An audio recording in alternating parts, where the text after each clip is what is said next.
I'm Kate Devane and I work for Don Aromas. I run the maintenance program.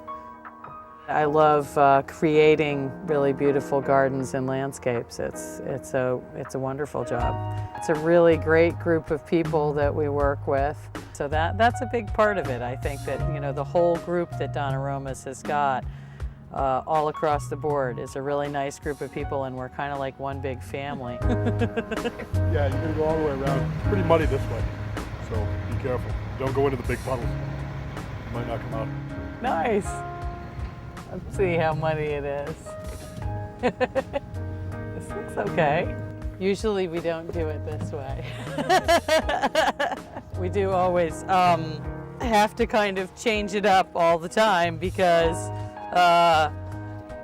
when you're on an island, you can't, for example, just, you know, go to the next place if you don't have a plant you need. It's like anything else. It's like getting groceries and stuff like that. There are only a few choices, so you can't just shop around for things.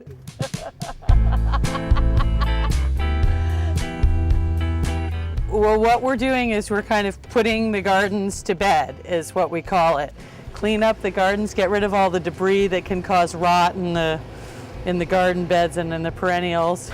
Compost the roses, because it's that time of year too, and just kind of get everything ready for winter. We're going to take this screened loam and compost, and we're going to build a little hill kind of around the base of the roses, just covering most roses. Not all roses, but most roses have a graft root, which means that the rose itself is grafted onto the root, usually of a pretty ugly red rose. So, not that all red roses are ugly, but so what happens is if you get a really cold winter, all of a sudden your pink rose will shoot up a sprout from the side, and you get a red rose instead of a pink rose, and it's not the plant that you originally bought. And you can't really go too high. Well, you can, but this is another thing that we do. We burlap things, and as you can see, it's really kind of like an art form. The guys go out and, you know, really wrap it carefully, and then it gets tacked together all the way along.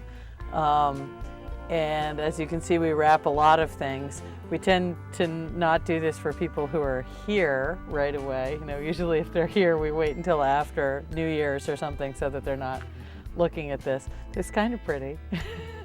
My own garden's mostly a mess because I don't get to it as much as I'd like to, but it's really fun to really make a property look really, really beautiful and have the garden bloom, you know, just at the right time and do nice things. And so it's a wonderful job. I used to joke when I first moved to Martha's Vineyard that nobody comes to Martha's Vineyard for the job opportunities, because I didn't know quite what I wanted to do, and I worked at a bunch of different places. And I feel like working at Don Aromas has really changed that theory for me. You know, it's definitely a job I love, and a group of people that I love. They're a nice group of people.